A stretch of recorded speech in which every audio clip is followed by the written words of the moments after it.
Good afternoon, everyone. We're really excited to give our webinar on how to ensure you're paying a fair price during a transaction. And we're excited as a group to provide this as an opportunity to help you and then also to let you know what we can do as a team to assist.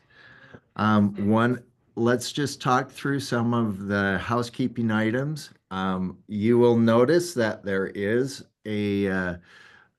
essentially a chat that you can make questions throughout the whole process. So please don't be afraid to ask any question, and we will get the answers to you as best through the presentation. Through the Q&A box for those The questions. Q&A. It's the Q&A.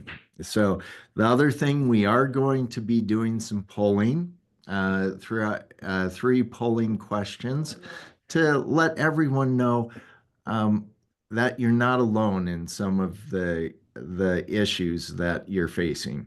And then the other thing that if you have additional ideas for our webinar series, please don't hesitate to talk to us. As a matter of introduction, we have actually four panelists today, not just myself, Ashley, Esley, we have Alex Canute.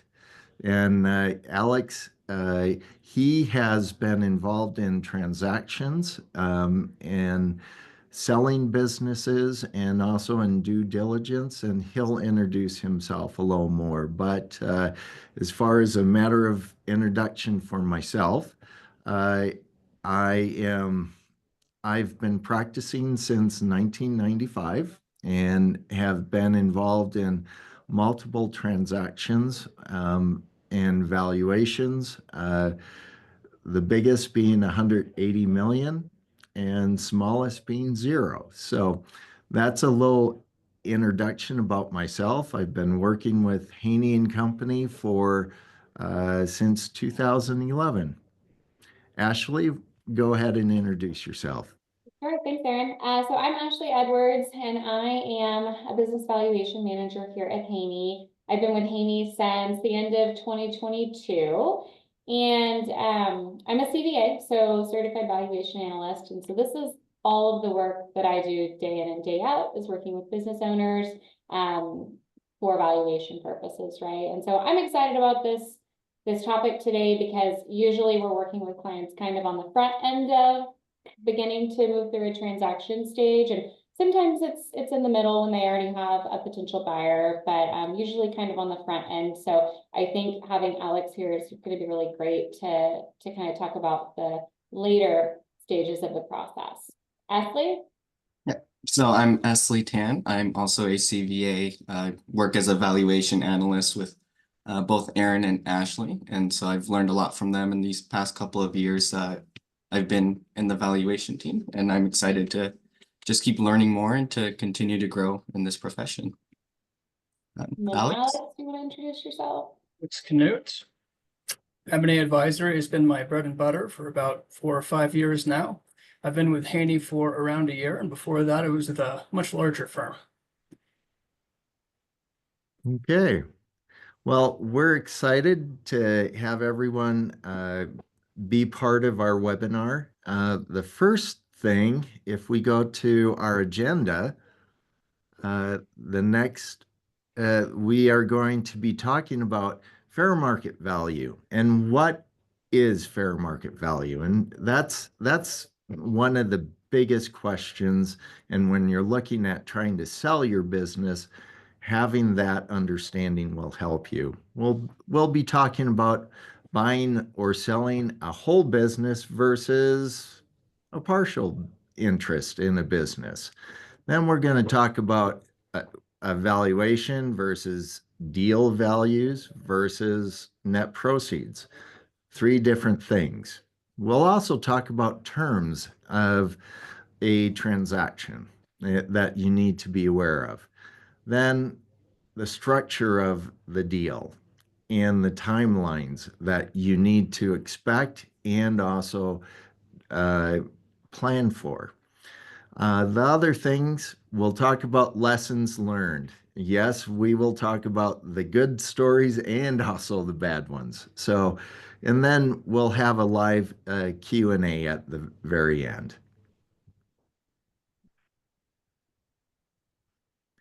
Okay, Esley, talk to us about what fair market value is. So fair market value in the valuation sense is the price agreed on for a business or a share of it between a willing buyer and a seller that both have reasonable knowledge and are under no pressure to agree on the deal or transact or anything like that.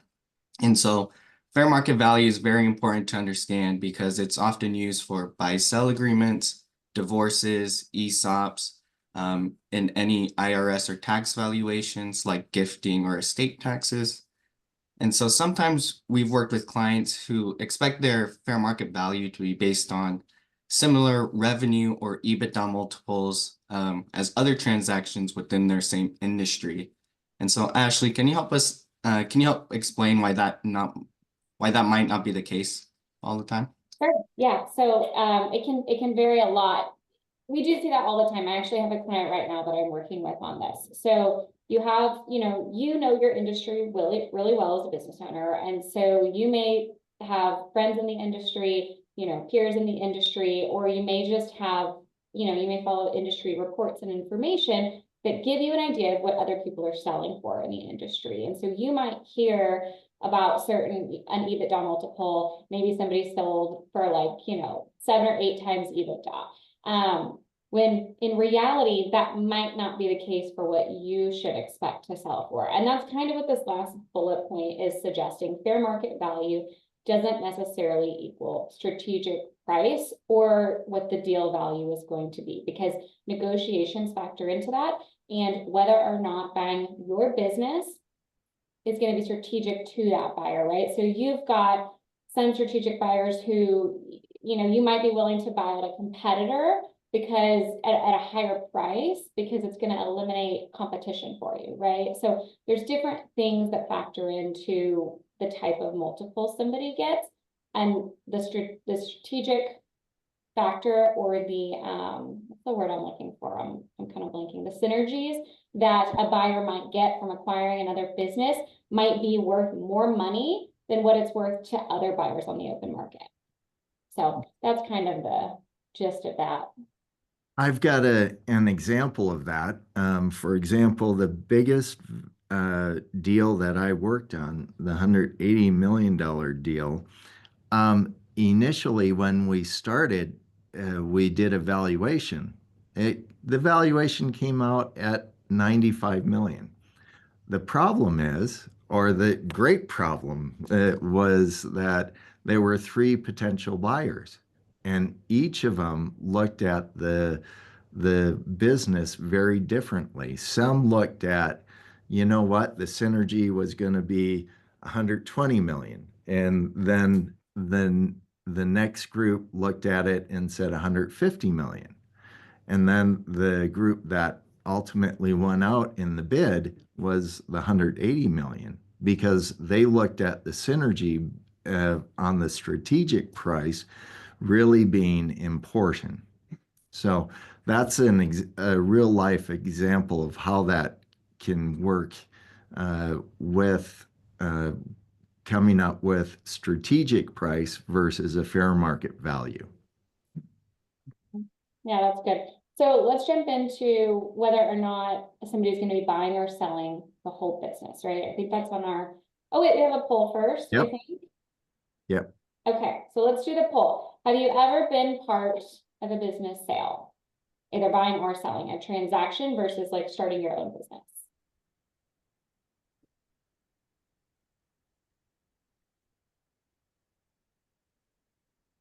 Leslie, can you get the poll up?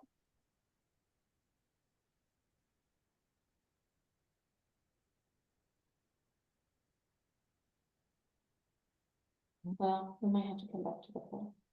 Yeah.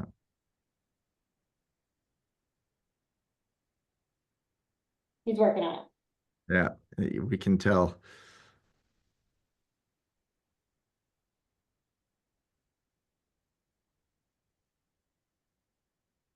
We have one question in the box. Where do we answer? Give us a second. We're working on getting the poll up. It's not quite there.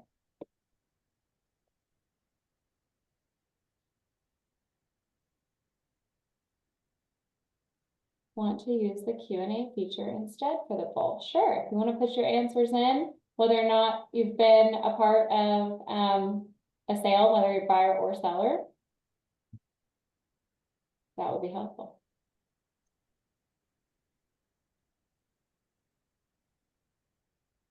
No, no. Yes, we've got one who has sold.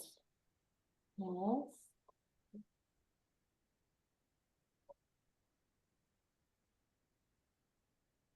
Okay, we have quite a few people who are experienced with this already, so that's great.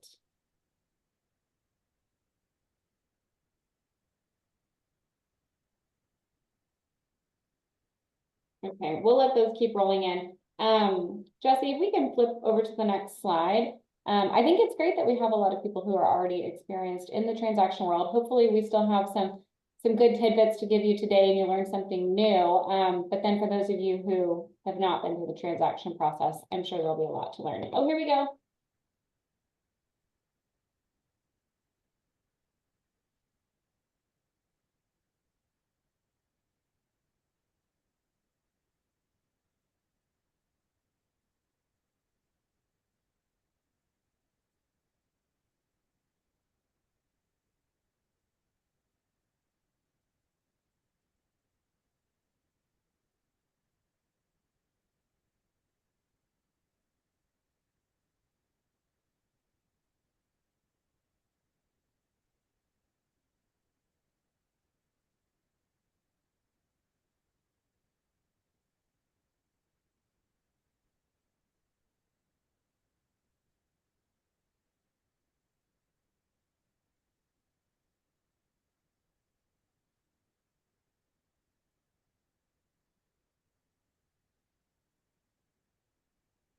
Oh, Okay. look at that. Yeah, Yeah. good. Good mix. And a lot for buyers and sellers, so that's really great Yeah. too. Okay, we'll move on to, okay, so back into, we were jumping to the next topic about buying or selling a whole business. Aaron, do you want to start talking about what can really drive value there if you're talking about a whole business? Yeah, when we're looking at you know, at a whole business, what we're going to be looking at, we're going to be looking at their earnings multiples. And when you have earnings multiples, you've got to be looking at sales multiples, what's also called EBITDA, earnings before interest, taxes, depreciation, and amortization. So those type of multiples are important, and as you're also looking at other multiples, things, uh, and the multiples that we're talking about are also, it might be your cost of goods sold multiple. So, and net profitability, net income to revenue, those type of multiples are important in looking at a comparison between market versus what you're experiencing in your business. We're also going to be looking also at growth. I mean, people want to buy something that is growing.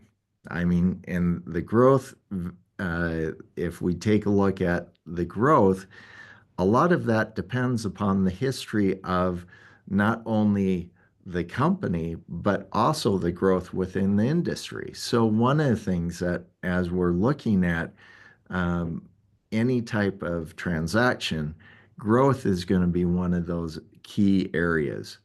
The next is also going to be risk. Some businesses that you have a lot of risk, and some are less risky. And it just depends upon what we are actually going through. And the risk might, in one, if you were to ask people who were subject to tariffs, you know, a year ago, they'd go, tariffs, we're not worried about those. Now they are. So there's a lot of adjustments that can happen, but you definitely want to be looking at your risk uh, variables in your business as you're going through it. The other thing that we want to be looking at, and this is a great area for Alex to talk about, is on the financial adjustments. Add backs and deducts. So I've enumerated a list on the next slide. And this is a list of adjustments you can expect to see. Although earnings normalizations will be done in valuation, quality of earnings will explore them in much greater depth. Topics are also very likely to be negotiated between the buyer and the seller. First, we have our non-operating items. Non-operating expenses do not pertain to the core operations of the business, such as above market or constructive owner compensation. Non-recurring items have not occurred before and are not expected to occur again for the foreseeable future.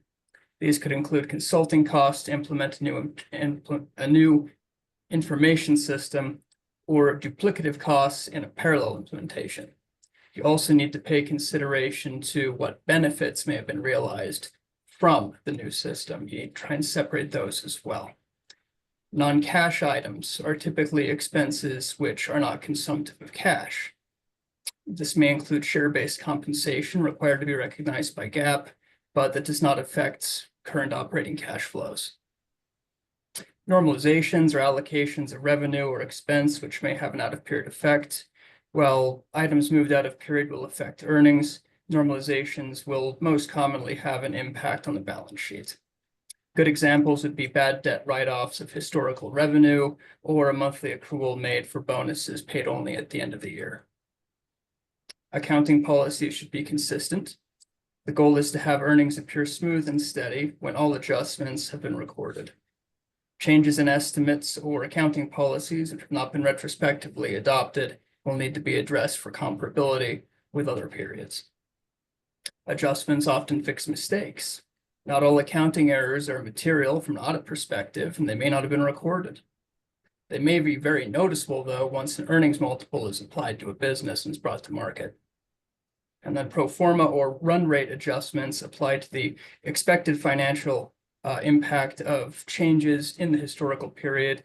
These commonly arise from a management decision.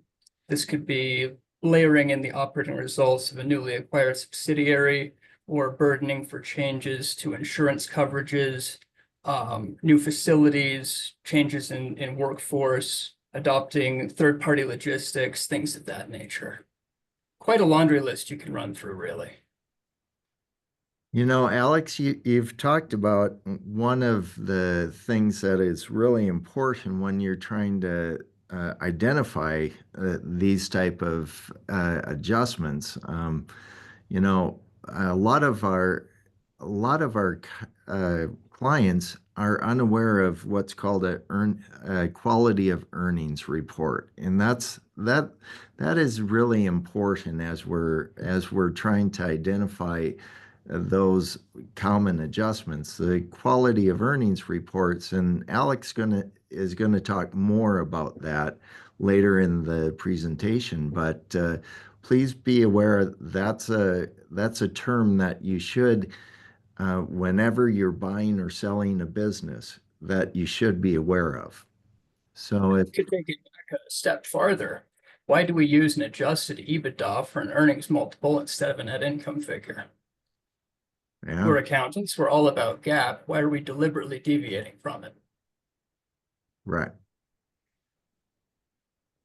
For me, it's all about the comparability. You have businesses with different operating structures, tax structures, capital structures, and you need those to be directly comparable with one another. So some pretty significant adjustments will be necessary to harmonize everything, put it on the same wavelength.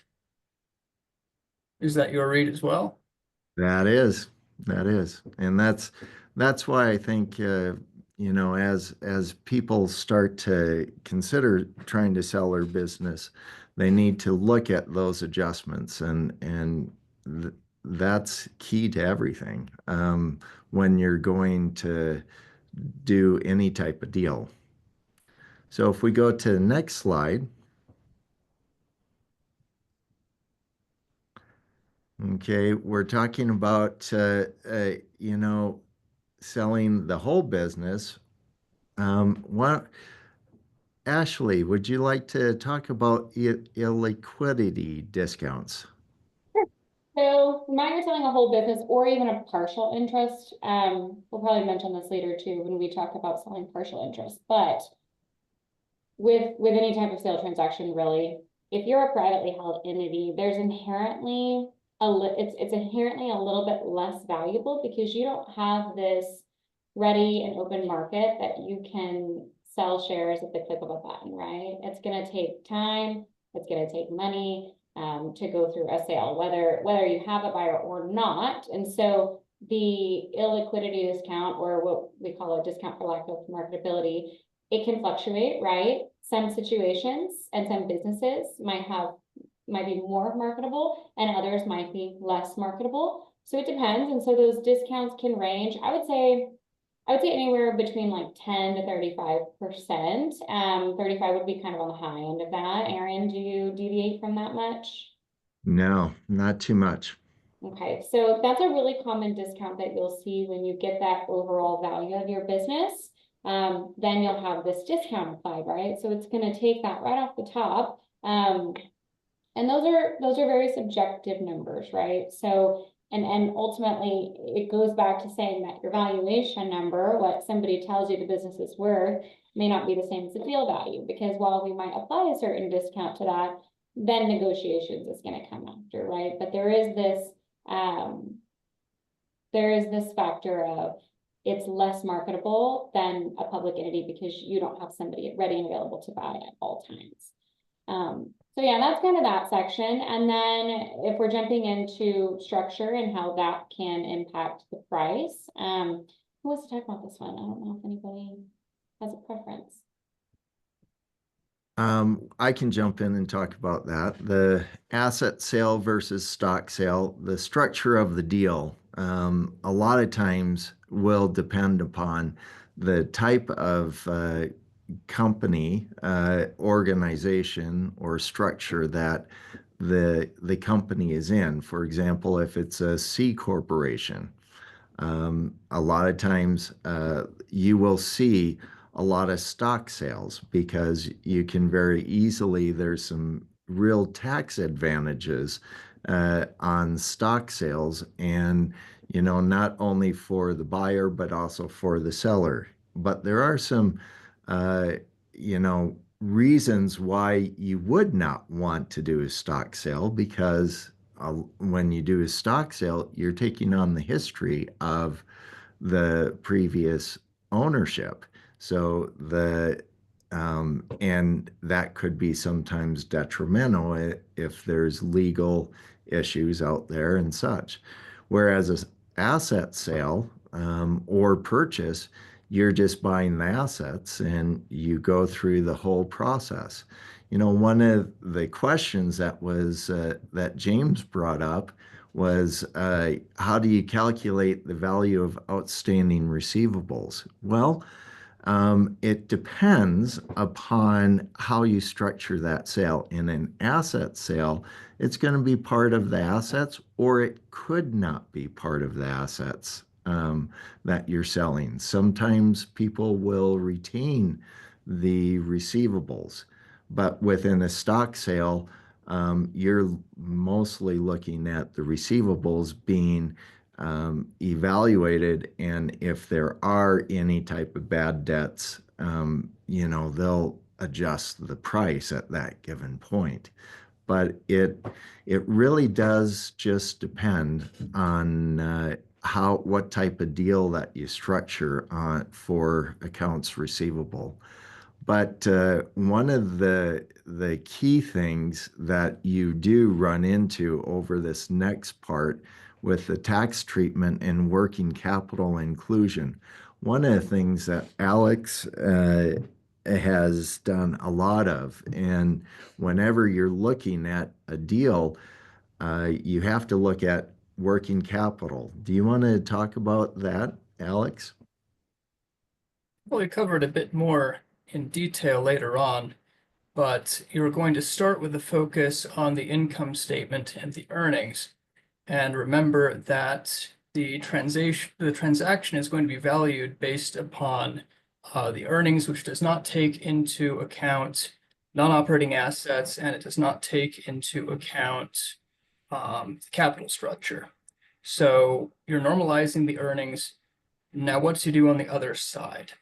Every adjustment you record on the income statement for your quality of earnings is going to have an offsetting effect on net working capital. Now, there is no multiple applied to it, but it's still very impactful to the net proceeds. You're going to need to estimate an adjusted net working capital, typically on an annual average, to eliminate any seasonality. But then you also may want to look at certain growth patterns and whether it's still a representative figure.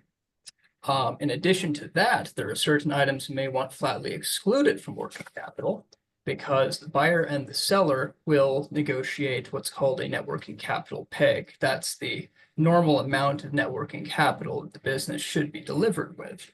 There are items of indebtedness which may be retained by the seller or may be passed to the buyer, and those are subject to negotiation as well.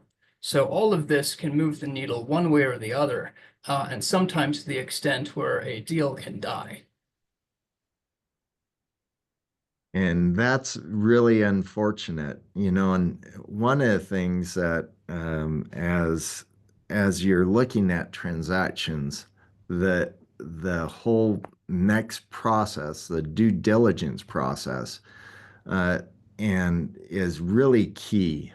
Due diligence and what we're talking about there, we'll go through kind of the timelines and such, but due diligence really is the way that, as it says there, it protects the value of the business you're selling or buying.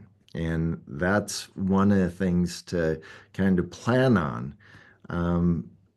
As we go to the next slide, we'll talk about the next part of due diligence. Alex, Alex and Esley, do you guys want to talk about this?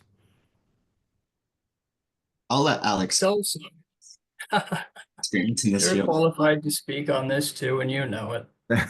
On the sell side, the quality of earnings allows you to control the narrative. It lets you get ahead of any issues before a buyer becomes involved. On the buy side, the diligence it keeps you safe. It lets you know what you're paying for. Now, there are many types of diligence, and financial due diligence is only one of them. But there's also tax, legal, human resources, operational, information technology, etc. And where we sit, financial and tax are going to be the two most important. Now, a financial due diligence report or a quality of earnings is not an audit, and it falls under the scope of consulting engagement. So no opinion is going to be expressed, and the client must assume responsibility for the adequacy of the procedure. So it's important to understand what is being done before it begins. You should have a pretty extensive menu laid out in front of you by your provider and a thorough discussion of what is to be done and what amount of comfort you can take from it. Now, deal financials are not GAAP financials, but they are informed by GAAP. The primary focus is on the reliability and comparability of historical records, the sustainability of financial performance, what you're buying, and what earnings might be under normal conditions, so you don't pay too much or too little. Now, once again, the goal of FDD is to provide an adjusted EBITDA figure, which approximates the operating cash flows of the company, as well as to gain visibility into the normal working capital needs of the business over its operating cycle. Now, the very last thing, the proof of cash. This is a fairly common procedure. It's most often done when the target or the company is unaudited. and it simply provides comfort by reconciling the earnings of the business through to the bank statements. So making certain that all of the cash is present and accounted for and verifiable through a third party. And Nestle, why would that be important? Going back to your audit days, why would that proof of cash be important? Well, in audit, you always do a test of revenue. And so you want to make sure you don't test all of revenue, right? You can only get a certain percentage of it, especially if the company is big. There's only so much revenue that you can test. And so by doing a proof of cash, you can have another way to make sure that the revenue recorded is actually real and that the cash is coming into the business and isn't being kind of taken out by the owners at some point during that process. Great. And that's a good thing to bring up, Esley. Financial due diligence, quality of earnings does not typically include any type of detailed test of transactions. It can be done certainly, but it's usually an upsell. It's something that's added. Normally, it will only go as far back as the general ledger detail for any specific transaction. So really, if you want to test details, it can be done, but it's ordinarily out of scope. Okay. As we move on to the next part that we're going to talk about, Ashley, this is right up your alley. So when we're talking about partial interest, there's another discount that comes into play. Minority interest discount, or a discount for lack of control, is what it's going to commonly be referred to as. And they mean something a little bit different, but all in all, it gives the same purpose, which is that two ownership interests are not necessarily created equal, right? If I'm buying 51% of a company versus 25% of a company, or even the 51-49%, right? You're probably going to be willing to pay a little bit more for that 51% because that's going to give you control. So the discount for lack of control, if you're selling a partial interest that is a minority interest, that's where you're going to see that applied. And you can see here on the screen, it ranges from 20 to 40%. But that's really what that's representing. As somebody who is buying into a business, they're not getting the control that they want. They can't make the big decisions. They can't decide what the distributions are going to look like, right? It's not up to them. So that discount, again, is something that when you see the value of an entire business, but let's say you're selling 10%, and so we're really, you're getting a value on 10% of the entity, you're going to get that whole entity value, and then you're going to see a discount for lack of control applied. And then after that, you're going to see a discount for lack of marketability applied. And then once you get that final number, then you're scaling back to a 10% of that, right? So that's how we get to a value, and that's what you can expect if you're selling a partial interest. So that's how the marketability discount also comes into play here, right? You do one after the other, control discount first, and then marketability discount. But that's a really, really common misunderstanding that business owners see when they're maybe hiring in a key employee, or I'm sorry, letting a key employee buy in, or even gifting a key employee or a child interest. It's confusing that it's not, 10% for 10%, right, of the total value. So it's not quite how it works.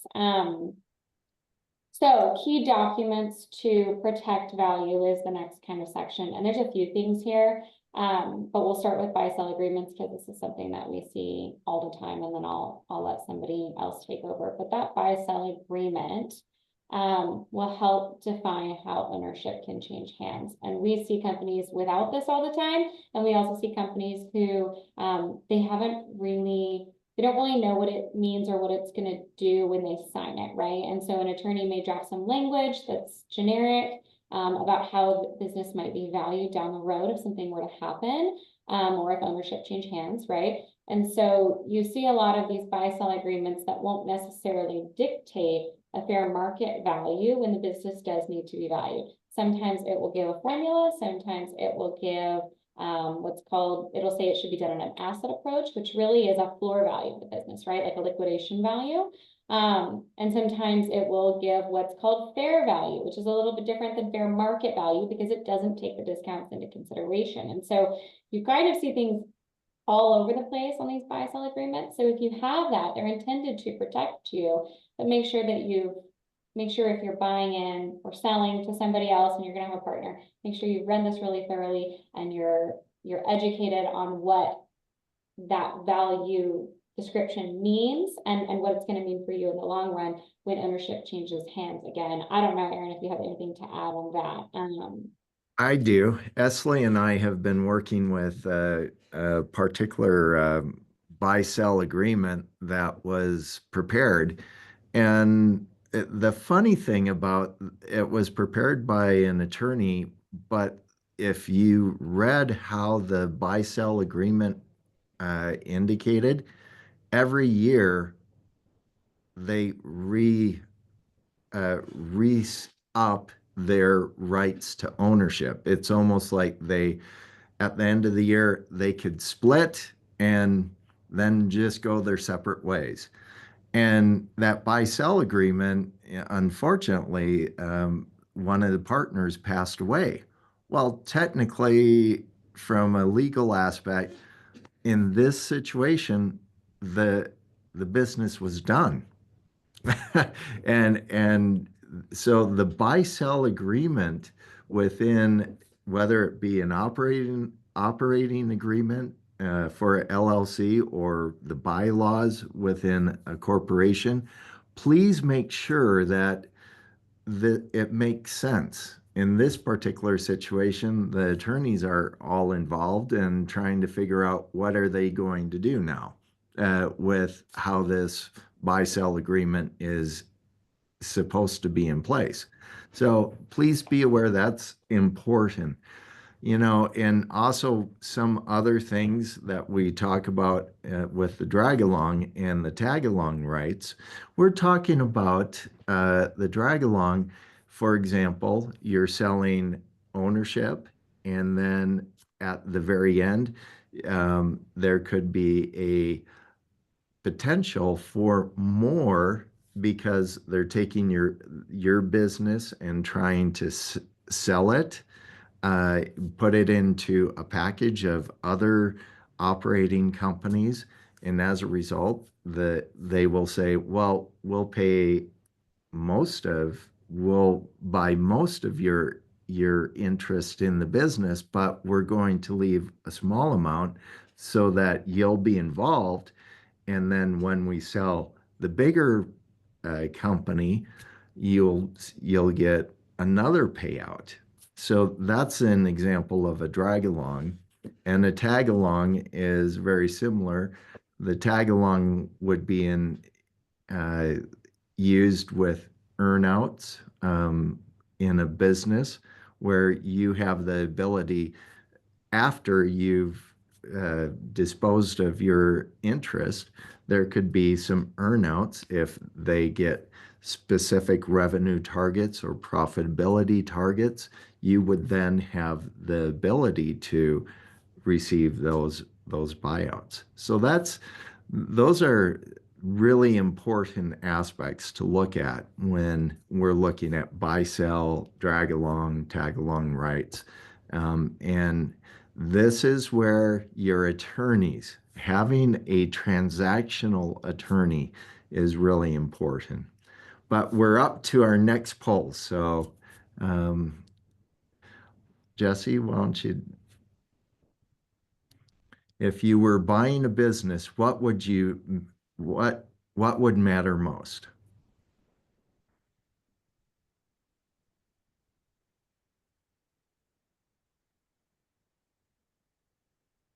I'm curious to see the results on this one because I think this will be different for different people. How are we doing on time, guys? We got about 20 minutes left. Okay. Okay.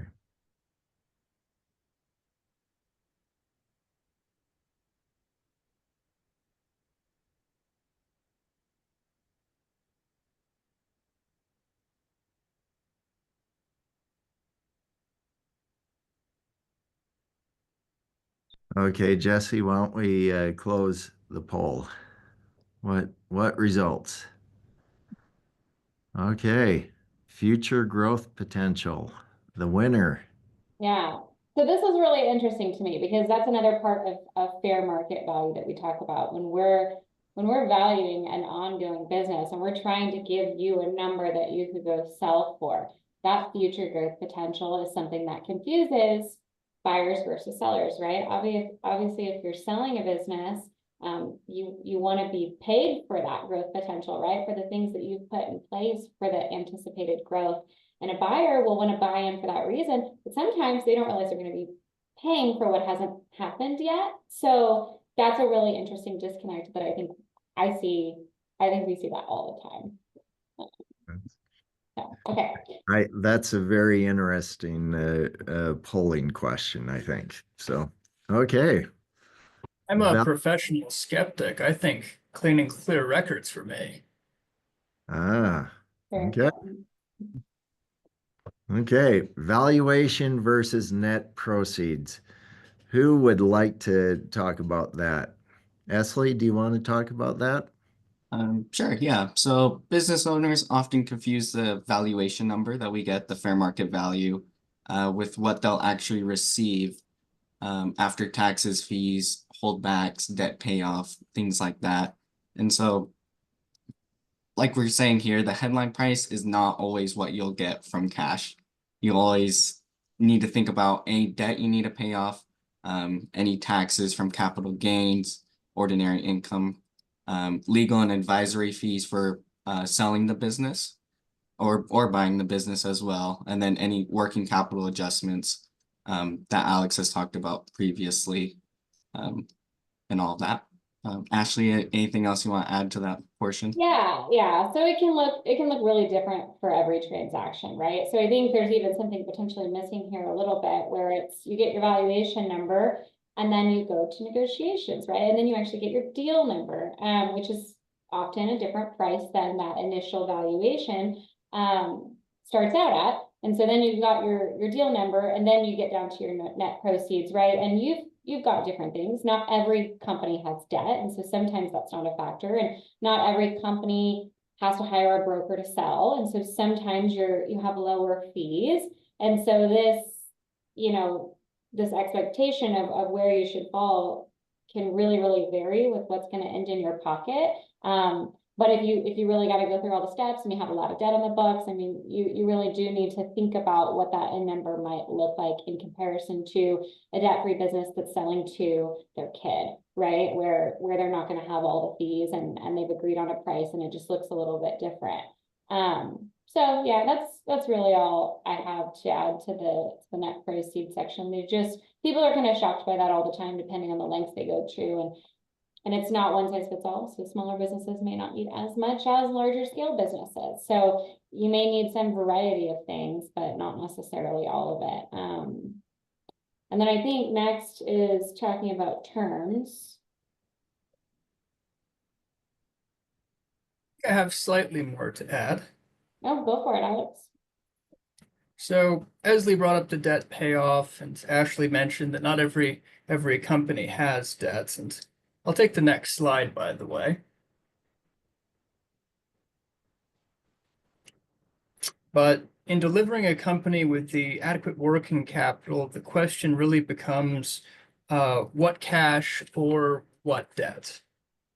I mean, as an example, a seller could retain cash received from a customer deposits.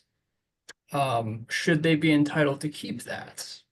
Well, probably not, because the buyer is going to have to settle the contract in the future. So the cash-free, debt-free is not a clean break. You need to look for items that have characteristics of debt that are not necessarily financial debt. And this is very often the subject of negotiation, and it's seldom defined in the letter of intent going into a transaction.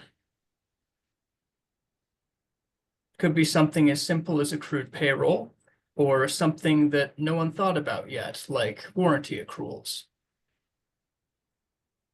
Product breaks down, who pays for it, the buyer or the seller? Well, we're 1 week to close and we have to decide. No, that's about all I had to add for that section, I think. Yeah, I think that's a great point. So much comes down to negotiations. And the purchase price as you're negotiating, you're looking at the non-operating assets. That is key when you're looking to either buy or sell. Those non-operating assets, you need to just take them out of the mix. Just because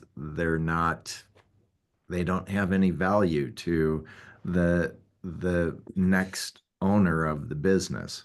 Um, so with that being said, and Alex has talked about the normal working capital, where you're going to leave sufficient working capital for the company to continue. And that's commonly done in many different ways. You can look at it um, and analyze it, but typically you'll do a look back at least 3 years, 3 to 5 years, depending upon growth and different things like that. And that's if you have high growth, you have high net working capital also. So that's one of the things that you got to be prepared for. Um, and the seller does retain cash on hand and must, in general, satisfy the financial debt unless there is the agreement for debt to be retained. So with that, one of the things going to the next slide, we can talk about terms. Okay, and the terms, this is really key. And we talked a little bit about this on earnouts, performance-based payouts. And you've got to be very careful how earnouts are structured and labeled within the purchase agreement. So be very careful and make it very clear on the earnouts. The holdbacks are a whole nother part of, and I'll give you an example. I had a company that sold this HVAC business, and they had a particular contract that was to this bigger company. And they said until they actually got an agreement in place, they were going to withhold a certain amount of money as a holdback until it happened. And the agreement was for continuation was signed. That's an example of a holdback. The other items that affect the value, a lot of times, and you will have non-compete agreements that will be uh, agreed upon in what you're doing, and it can be structured by you receive certain amount of money for not competing in a geographic area and such. Those non-competes become fairly important if you've got any doubt that there is going to be competition from the previous owner. Those non-competes are pretty important. But do you guys want to talk about the consulting agreements and transition periods? Yeah, I can jump in on transition periods, because I think this is one that we see all the time too.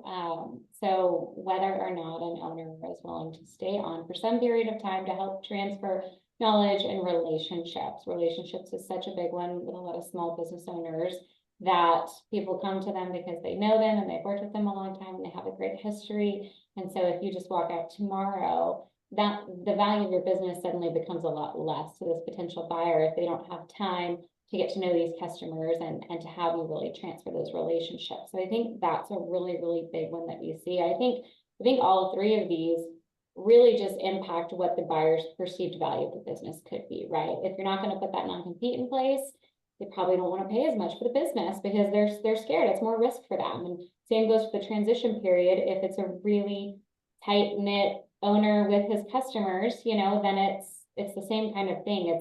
It's more risk to them that people might be willing to walk away before they have a chance to get to know the new buyer. So, Alex, do you want to jump in on consulting agreements? Oh, well, things like this, it's a recurring theme in smaller businesses. How do you ensure the success without the continuity of leadership that the company previously enjoyed? And can be simply as easy as having someone available. May have to keep them on the payroll for several years. They may take a pay cut and they may have to turn up to work at the same time every day, like a normal rank and file employee. It's very odd and specific to most individual case. I agree. Okay, moving on to the next part. Timeline of it. Yeah, Poll 3. timeline, yeah. Okay. So how long do you think it typically takes to sell a business? What would you guess if some of you know? A lot of you have been involved in transactions, so but I'm curious to see what people think. Josie, can we get the poll up?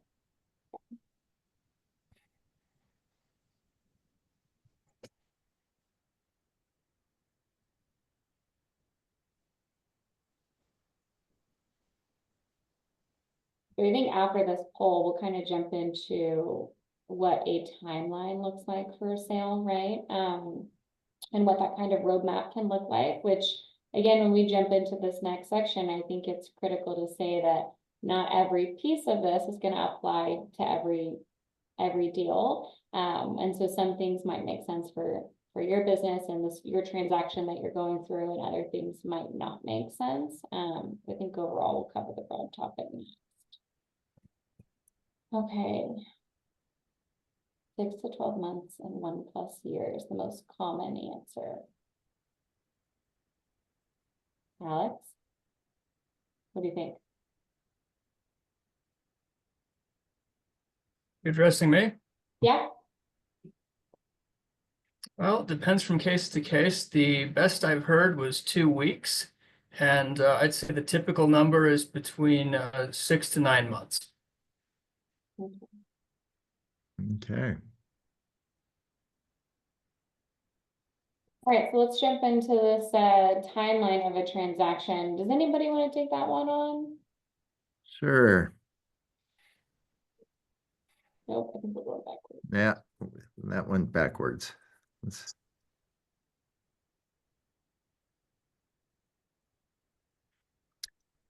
Oh, Alex, this is perfect for you. How is it now? All right. Okay.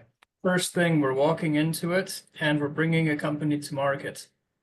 Well, we're going to need marketing materials, and a big part of that is going to be in the financials.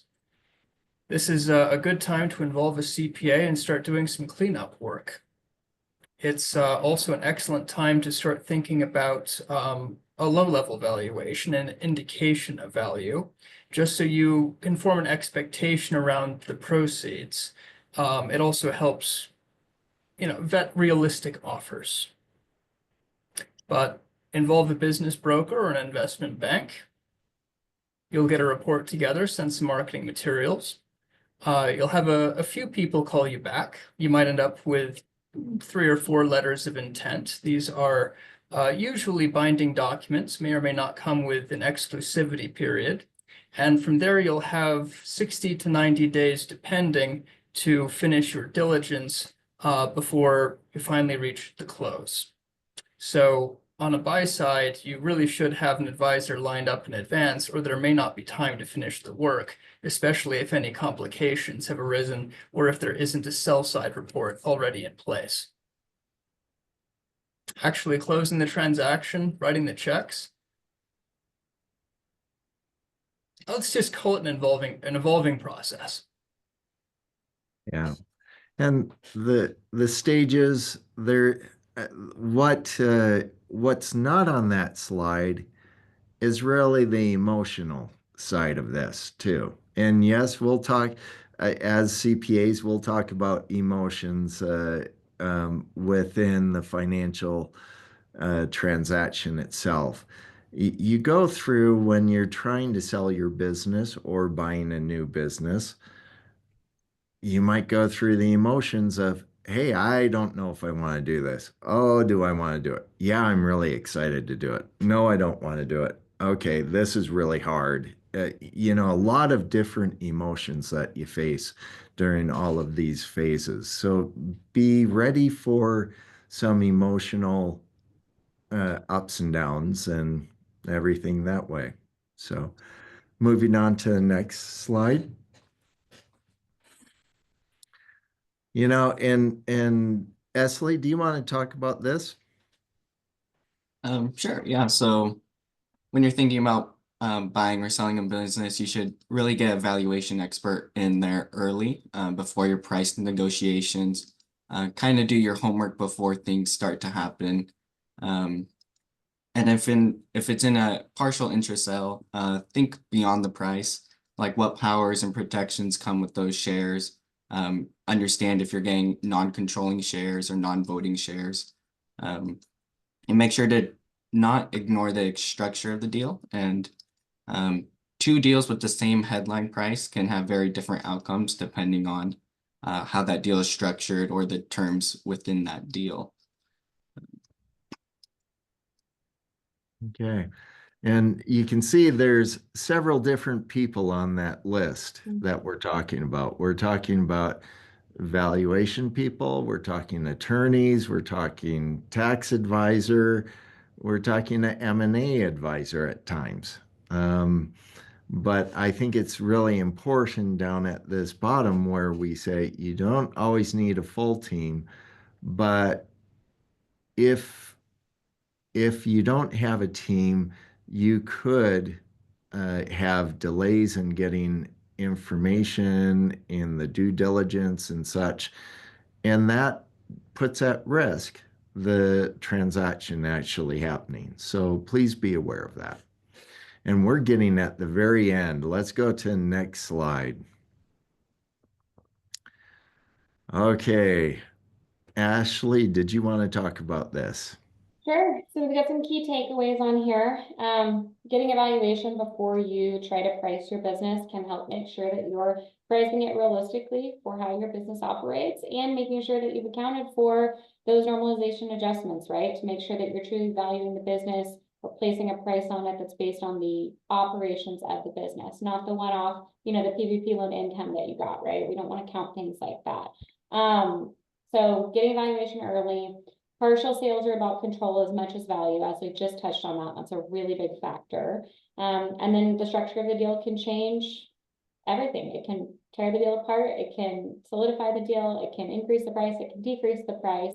So make sure you're paying attention and negotiating that well throughout the process and make sure that you've got the help that you need to help you do that if you're inexperienced in those areas. And then we've got some red flags here from potential sellers. I think this is really from a seller standpoint or for a buyer standpoint, somebody who is trying to really rush that timeline along and isn't worried about the due diligence and making sure that everybody's protected.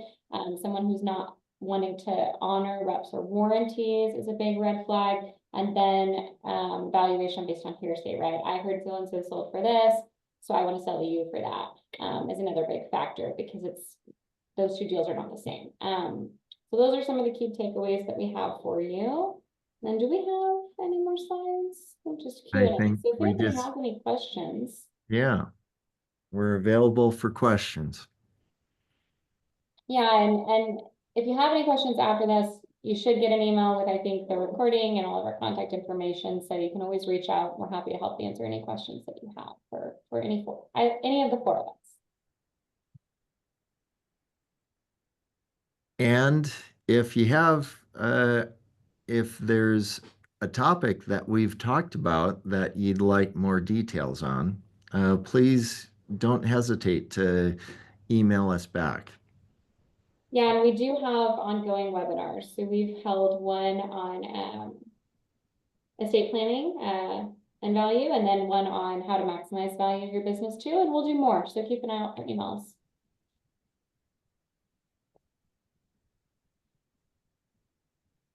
don't see any questions coming in, so. I No think we're questions. About done for today.